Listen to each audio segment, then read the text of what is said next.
Alright, I'm going to also try to, I guess, talk my way through this thing. So, the first thing I did was to run a chalk line right down the middle from the front of the bus, way out there, which you can't see because there's all this light. There was a like a vent hole on the top of the bus, so that gave me the center in the front, and then in the back here, I ran it right over, had that light as the center point. That was good.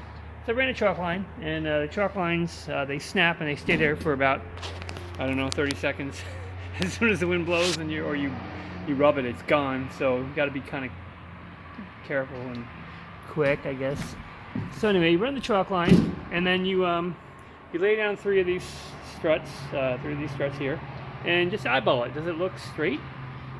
And then, just to get some confidence, you're trying to make it straight. And then what? Oh, I have these things here. I can't tell you how many times I've hit my head on these things because I'm so smart. So anyway, let me turn the light around here. Hold on. All right. So, first thing I did was to, well, I have ribs. There's a rib there, and then there's a rib here, but it doesn't have rivets on both sides, just on the back side. That's what my note says. Rivets on the back. Ribs.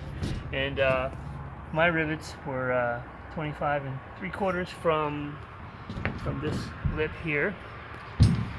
So then once I figured that out, then I have other math on my thing here. I went to a pair of rivets and I measured how far apart they were, and then I split the difference and I said, okay, so from the center of a rivet to the center of the rib is 1 1/8 inches. So then I just transferred that up here. I just found my rivet, and then I just transferred the line up here, and that's where I drilled my holes. So I have, let me see, so there's a rivet there, a rivet here, a rivet here, and then where else? There's one, well, it's hard to do, there, and then there's one more over there. So there's 5 for each one of these things. So I just came over and drilled a hole. Let me grab my drill. Oh, well, actually I've improved the method a little bit. Basically, what I was doing was as you might have seen in the time-lapse video, when I laid this down wherever it should be, I'll draw a line on the 2 sides of it over the rib, like here, like here. So here's the rib, and I just would draw lines on either side. When I move this away, that would aim for center and between the 2 rivets. But anyway, when I do drill, you want to use a step bit, and you just put it right over your X or your dot, and give it a good bang, make a center punch, and then drill your holes. And then you have, where is this little gadget? It's a long washer or a long bolt, and then it has these 2 washers around, 2 flat washers around a split washer above and below this oversized nut. So this is a, what is this? This is a 5/16 bolt, and this is a nut it's a 1/2 inch nut, and the washers and the flat and the split washers are for the 5/16 bolt. And you have to have a bolt that's long enough to reach the threads with all this stuff there. And then where's my hardware? So what do?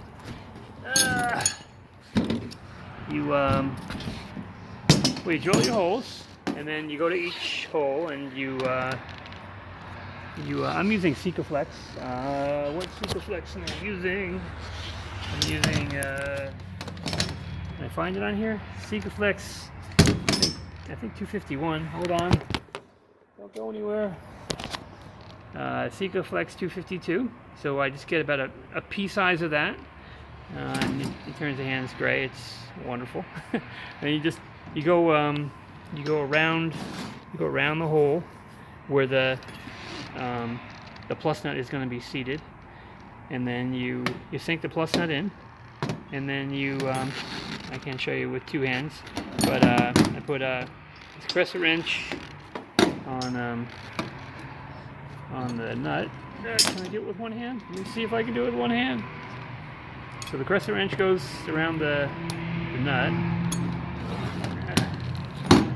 Okay, I give up. The crescent wrench goes around the nut, and the ratchet's over there.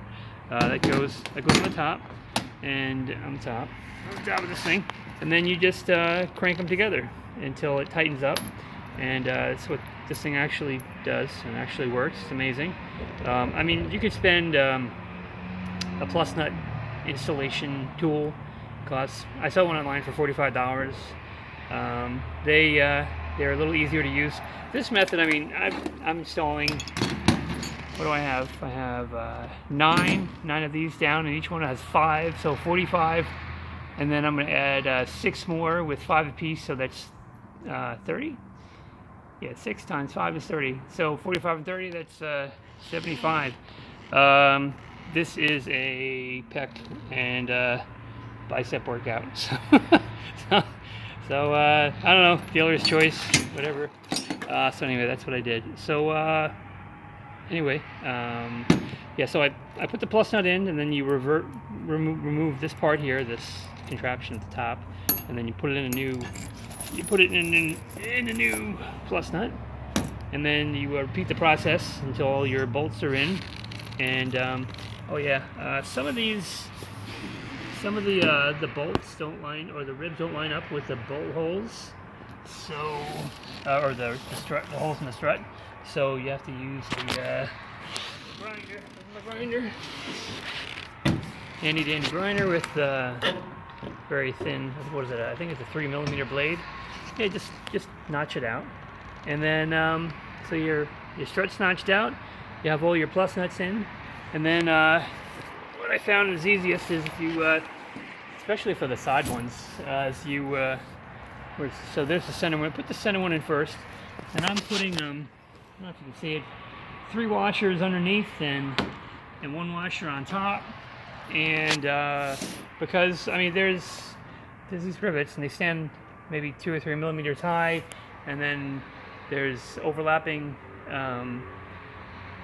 sheet metal on the roof, and then other things I've added, and so I thought that 3 washers was a good height to get over everything.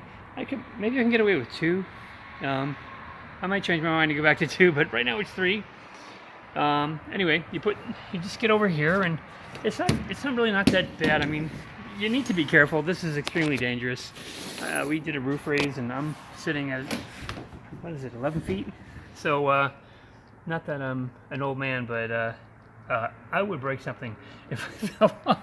So anyway, you lift this up. I mean, the first one I did, I was laying on my stomach and just reaching over, but now I'm sitting cross-legged right here, and I don't feel like I'm slipping off. But anyway, just be smart, be careful, do whatever you're comfortable with, be as safe as you can. I mean, maybe if you feel comfortable wearing a harness, and a rope, you do that. Anyway, so you lift this thing up, and you put the 3 underneath, and you have this other bolt with the 1 on top, and you slip it through, and just make it hand tight, and don't really tighten it all the way down, just to get a few threads going, and then you should be able to get 1 on the end, and then I was going to say you could do the other end, but yeah, just one lightning on the end, and then the next one in the middle. Just do that one lightly, and then you can go over to this one here, and that one over there on the end right there somewhere, and then just slowly tighten them down.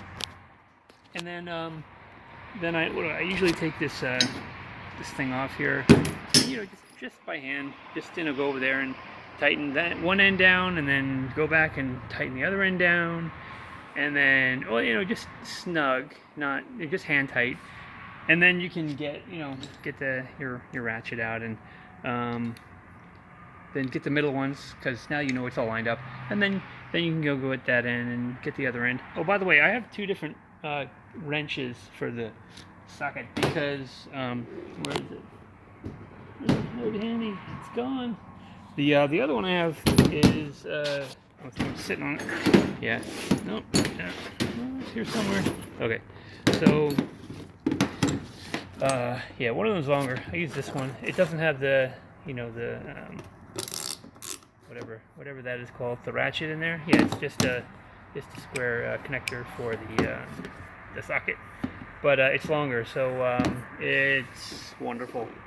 It saves me so much pain, and it's a killer on the back, so it's really hard doing these top ones. But anyway, that's what I've done so far, and that's how I install them. And each one of these takes about an hour to put in. Yeah, I know, an hour. I mean, it seems like it should take 15. It feels like it takes 15 minutes, but it's an hour. So I have 3 there. I'm gonna get the last one here tonight, and then the next thing will be to put on. We're gonna add pipes, and then we're gonna put a threaded rod through the pipe, and then we're gonna suspend that. These are 1-inch channel struts. We're gonna add the taller ones. They're 1 5/8 inch channel struts, and they'll be suspended over that, and I can adjust the level. And that's what that pipe, that angle iron is that was up there. That's pretending to be the edge of the solar panel. So I will put the other struts right under it, and I'll make sure the bus is level, and I'll run the strut along here, and I have another angle iron that I'll put like right over there, and then my struts will be level, and then when I actually get solar panels, everything will be level. Oh yeah, and after I have that this strut and that strut at the same height, then I'm actually going to add like another strut in the middle that'll go like halfway between the 2, and that'll be connected with a strut nut. Put a strut nut in here, and then a threaded just a bolt through like a Z bracket to hold the panel down. But they're taller. They're the 1 5/8 ones, and this is the 1 inch. And it's just because as the roof curves, it'll stand taller, but it'll be right in the middle. So that'll work pretty good. Anyway, that's how it all works, and I'll give you an update later when we get further along. Thanks, bye.